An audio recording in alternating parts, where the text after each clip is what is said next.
చేసిన తప్పు ఏంటి, పాపం ఏంటి? ఈ రకంగా మీరు జగన్మోహన్ రెడ్డి గారు చుట్టూ ఉన్న వాళ్ళని ఏదో చేసి భయపెడదామను, ఇంకోటి చేద్దామంటే ఆల్రెడీ అయిపోయింది. జనం డిసైడ్ అయిపోతున్నారు. మీకు మంగళారతి, చంద్రబాబు నాయుడు గారికి మంగళారతి పాడతాకి డిసైడ్ అయిపోతున్నారు. ఇప్పటికే సచివాలయంలో అధికారులు అందరూ ఇది పోయే గవర్నమెంట్ రా అని చెప్పని ఎవరు జాగ్రత్తగా ఫైల్స్ జాగ్రత్త పడుతున్నారు. ఎక్కడ పడితే అక్కడ సంతకాలు పెడతల్లా. సచివాలయంలో ఆఖరికి ముఖ్యమంత్రి కార్యాలయంలో అటెండర్ దగ్గర నుంచి కాపీ టీలు అందించేటువంటి ఎన్ఎంఆర్ దగ్గర నుంచి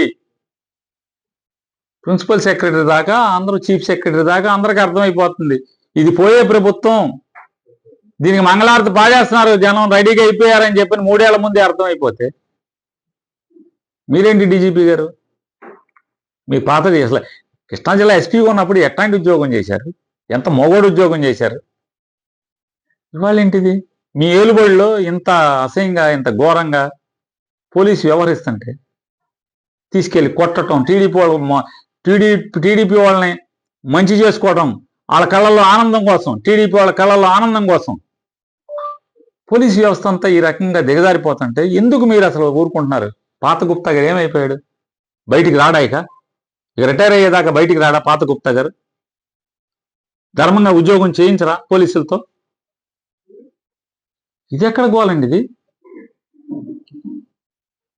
ఇవాళ పట్టుకెళ్ళిపోయారు చిత్తూరు పోలీసులు, కుప్పం పోలీసులు పట్టుకెళ్తారు సీఆర్ గారిని. ఏం చేసుకుంటారు? కూర వండుకుంటారా సీఆర్ని? కానీ మా సీఆర్ని కూర వండుకుంటారా మీరు అన్న? ఏం చేస్తారు? వారం రోజులు, 10 రోజులు, 15 రోజులు జైల్లో పెడతాం. అంతకు మించి ఏం చేస్తారు? తప్పుడు కేసులు పెట్టి ఏం చేయగలవా అని అడుగుతున్నా. ఉద్యోగం ఆపగలవా? లేదే జగన్మోహన్ రెడ్డి గారితో పాత్రికేయ మిత్రులతో సహకరించడం, లేదా ఇది ఇద్దరిది కోఆర్డినేట్ చేయటం, ఇవన్నీ మాన్పించగలవా? మళ్ళీ బయటికి రాగానే జగన్ గారి దగ్గర పనిచేయడం ఆపగలవా? ఏం చేద్దాం? ఇంకా మీకు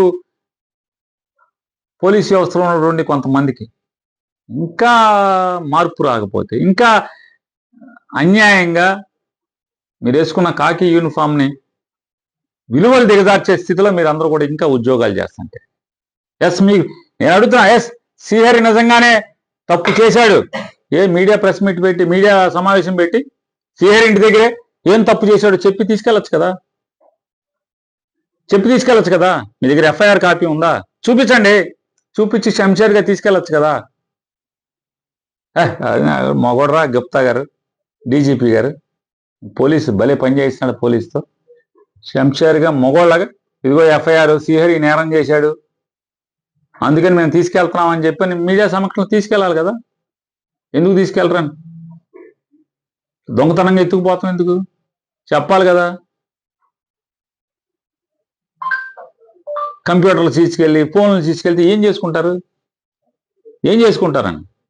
కంప్యూటర్లో సీజ్ చేయడానికి మీ పోలీసుల దగ్గర బీరువాలు చాలట్లా రాష్ట్రం అంతా. ఆ కాగితాలే పెట్టుకుంటారా?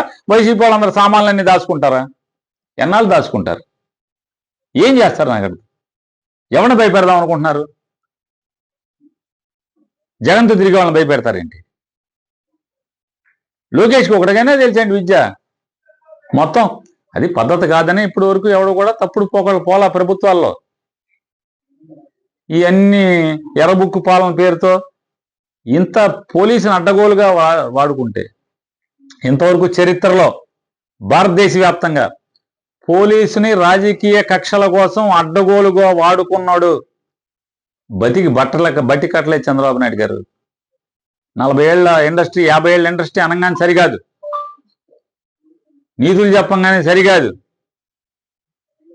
ఏ రకంగా ఆంధ్రప్రదేశ్ రాష్ట్రంలో పోలీసు వ్యవస్థను మీరు దిగజార్చి వెళ్తున్నారు, సర్వనాశనం చేసి వెళ్తున్నారో, వ్యవస్థని పతన దశకి తీసుకెళ్లి పతనం పట్టిస్తున్నారో, ఇప్పటికైనా మీరు చాలా పెద్దోళ్ళు, విఘ్నులు, అనుభవం సంపాదించారు. మీ అబ్బాయి మాటిని ఈ రకంగా మీరు వ్యవస్థను నాశనం చేస్తే దీని పర్యవసానాలు మళ్ళీ మీరు అనుభవించాల్సిన పరిస్థితి వస్తారా? ఆ మాత్రం మీకు అర్థం కావట్లేదా? బోధరాలు చాలా మందిని డబ్బులు ఉన్నాయి పాపకు సొమ్ములు పెట్టుకుంటారు. చిన్న వాళ్ళందరూ ఏమవుతారు? మిమ్మల్ని చూసి వాతలు పెట్టుకుని రెచ్చిపోతున్నారు చాలా మంది ఉన్నారు. వీళ్ళందరూ ఏమవుతారు? తప్పుడు ఉద్యోగాలు చేసినటువంటి, తప్పుడు కేసులు కట్టిన అధికారులందరూ ఏమైపోతారు? ఖచ్చితంగా మరొకసారి చంద్రబాబు నాయుడు గారికి హెచ్చరిక చేస్తున్నాం. ఈ తప్పుడు కేసులకి, ఈ అక్రమ అరెస్టులకి, తెల్లారుజామున ఎత్తికెళ్తాకి ఏం చేసుకున్నా ఎవరిని నువ్వు ఏమి చేయలేవు చంద్రబాబు నాయుడు గారు. మమ్మల్ని ఒక్క ఇంచి కూడా వెనక్కి తగ్గించలేవు. జగన్మోహన్ రెడ్డి గారి తరపున పనిచేసేది, జెండా మోసేది వదిలేది లేదనేది మరి ఎప్పుడు కలుగుతుందో ఆ జ్ఞానం నాకు అర్థం కాదు. మీకు మీ అబ్బాయి గారికి జాగ్రత్తగా లెక్కెట్టుకుంటున్నారు, మూటలు కట్టుకుంటున్నారు. మెషిన్లు ఇప్పుడు రేపు నోట్లు కడతారు, నోట్లు లెక్కెడతాకే క్వాంటమ్ కంప్యూటర్ కూడా చేయించారంటున్నారు. మెషిన్లు సరిపోవట్లేదు, ఈ ఏడెక్కిపోతున్నాయి. అందుకనే క్వాంటమ్ కంప్యూటర్ గబగబా కేంద్రంలో మోడీ గారు 5,000 కోట్లు పెట్టాడు క్వాంటమ్ కంప్యూటర్కి తయారు చేయడానికి. కానీ ఇంతవరకు ఇవన్నీ కూడా దేశం అంతా తయారైపోయి ఉన్నాయి. చిన్న చిన్న దేశాల్లో కూడా ఇవాళ మీరు నిన్న ఆవిష్కరించినవి ఎప్పుడో 5 ఏళ్ల క్రితమే తయారైపోయినాయి. దాన్ని మోడల్ వాళ్ళకి డబ్బులు కట్టి ఆ ప్రోటోటైప్ తెచ్చి ఇక్కడ పెట్టి ఏంటి అంటే మీ ఈ క్వాంటమ్ కంప్యూటర్ తొందరగా డబ్బులు లెక్కెడుతుందంట, అందుకని తెచ్చారు. వేడెక్కదంట, వేడెక్కకుండా తొందరగా డబ్బులు లెక్కెడుతుందంట. ఆల్రెడీ ఇండియాలో దొరికే మెషిన్లన్నీ కూడా వేడెక్కిపోతున్నాయి, మొత్తం ఆగిపోతున్నాయి.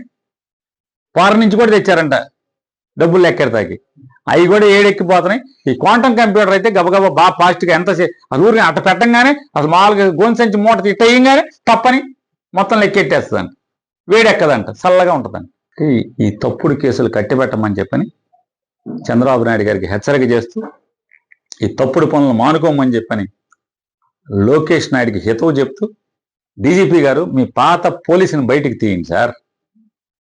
ఎందుకు ఇట్లా ఇట్లా ఎంత అద్భుతం ముచ్చటేసేది మిమ్మల్ని చూస్తే బందర్లో మీరు ఉద్యోగం చేసినప్పుడు. ఇప్పటికీ నాకు ఆ ఈనాడు పేపర్లో ఆ ఫోటో మీరు బస్టాండ్ సెంటర్లో తుపాకీ తీసి ఆ రౌడీల్ని తుపాకీ పెట్టి ఆ ఫోటో పేపర్కి తెల్లారు వస్తే నాకు ఓడిపోయినా కూడా అసలు నాకు 5 ఏళ్ళు అదే చూసుకుని బతిగా.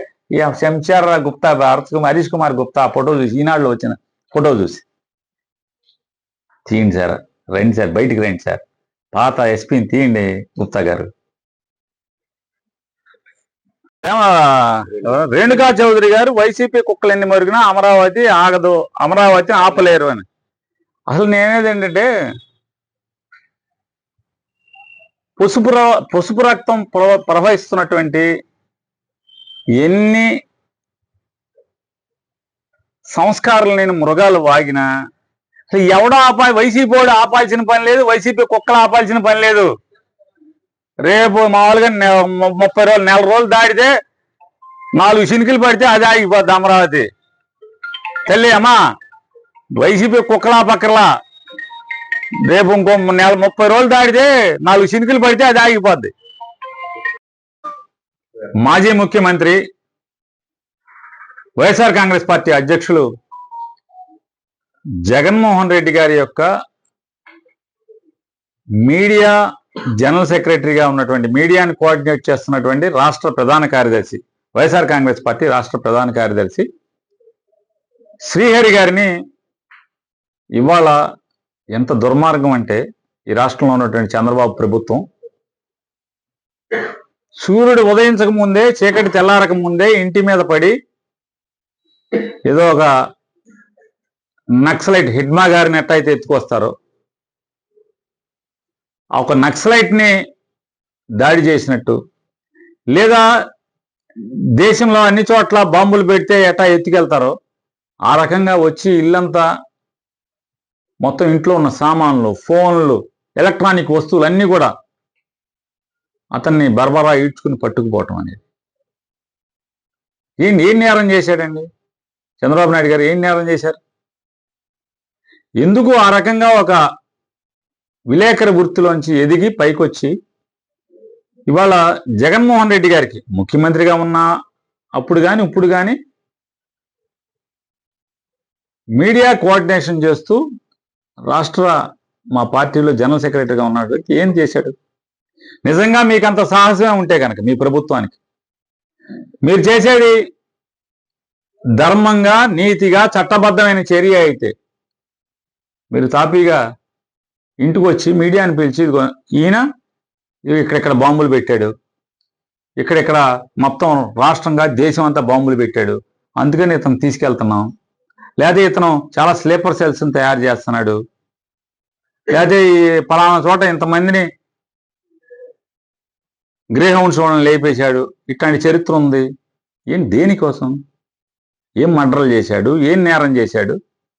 అంటే జగన్మోహన్ రెడ్డి గారికి పాత్రికేయ మిత్రులతో అందరితో కోఆర్డినేట్ చేసేటువంటి, మీడియా మిత్రులతో కోఆర్డినేట్ చేసేటువంటి, సహకారం అందించేటువంటి మనిషి ఏంటి? ఏం చేద్దామని మీరు?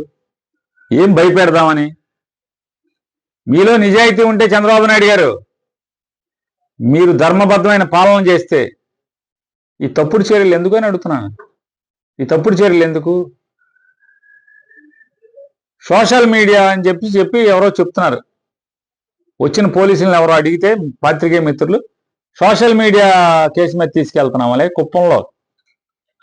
కుప్పంలో కేసు పెట్టి చిత్తూరు 2 టౌన్ పోలీసులు వస్తారు అని చెప్తున్నారు వాళ్ళు. మీరు ఎవరంటే చిత్తూరు 2 టౌన్, ఏమి విలేకరులు అడిగి చిత్తూరు 2 టౌన్ పోలీసులు అన్నారు, కుప్పం అంటున్నారు. ఒక సోషల్ మీడియా కేసుకి తీసుకెళ్తారా? జగన్మోహన్ రెడ్డి గారు ముఖ్యమంత్రిగా ఉండగా నారా లోకేష్ గారి ఆఫీస్ నుంచి మీ బావమరిది బాలకృష్ణ గారి ఇంటి అడ్రస్తో ఉన్నటువంటి ఐపీ అడ్రస్, అంటే ఇంటర్నెట్ ప్రొవైడర్ అడ్రస్ నుంచి, ఆ ఇంట్లో లైసెన్స్ తీసుకున్నటువంటి ఇంటర్నెట్ ప్రొవైడర్ ఐపీ అడ్రస్ నుంచి ఎంత దుర్మార్గంగా పోస్టులు పెట్టించారు, ఎంత దుర్మార్గంగా ఆయన కుటుంబం మీద, ఆయన మీద ఎంత నీచంగా. ఏమని జరిగింది అప్పుడు? మిమ్మల్ని అందరినీ ఎత్తుకుపోయారా? మీ పక్కన ఉండేటువంటి వాళ్ళందరినీ ఎత్తుకుపోయారా? అంటే ఏం నేర్పుతున్నారు మీరు? ఏం నేర్పుతున్నారు మీరు అంటున్నా? 16 మాసాల నుంచి మళ్ళీ మీ తప్పుల నుంచి లోపలేసేది నేర్పారు. రేపేమవుద్ది? మీ రమేష్ని ఎత్తుకోమనే కదా? కాదండి, మీ ఆలూరు రమేష్ని ఎత్తమనే కదా అంటున్నా నేర్పేది ఇది విద్య. అంతకుమించి ఏమైనా ఉందా అంటున్నా? లేకపోతే మీ పక్కన ఉన్న వాళ్ళని ఎత్తమని, ఎవరో ఒకరిని ఎత్తమనే కదా మీరు చెప్పేది. ఇట్లాంటి అని తప్పుడు ఆలోచనలు ఇట్లాంటి దేనికంటున్నా? రాష్ట్ర డీజీపీ గారు అయితే కృష్ణా జిల్లా ఎస్పీ చేశాడు. ఎస్పీ చేసినప్పుడు ఆయన ఎంత గొప్పగా ఉద్యోగం చేశాడంటే, చంద్రబాబు నాయుడు గారు సీఎంగా ఉండగా, నారా చంద్రబాబు నాయుడు గారు సీఎంగా ఉండగా ఈ రాష్ట్ర డీజీపీ గారు హరీష్ కుమార్ గుప్తా గారు ఈ కొల్లు రవి మామగారు నడకూడి నరసింహారావు గారు బూత్కి వెళ్ళి రౌడీలను వేసుకుని 20 కార్లు వేసుకుని రిగ్గింగ్ చేసే ప్రయత్నం చేస్తుంటే తుపాకీ తీసి కాల్చేస్తానని చెప్పాడు. బస్ స్టాండ్ సెంటర్లో ఎలక్షన్ జరుగుతుంటే. అటువంటి హరీష్ కుమార్ గుప్తా గారు ఏంటి సార్, ఏం డీజీపీ గారు ఏమైపోతుంది? మీరు ఎంతలా పోలీసు ఉద్యోగం చేసేవాళ్ళు, ఇరగదీసి మగాడి ఉద్యోగం చేసేవాళ్ళు కదా. ఇవాళ ఏంటిదంతా అని ఏం నేరం చేశాడు? ఈ రాష్ట్రానికి ఏం నష్టం?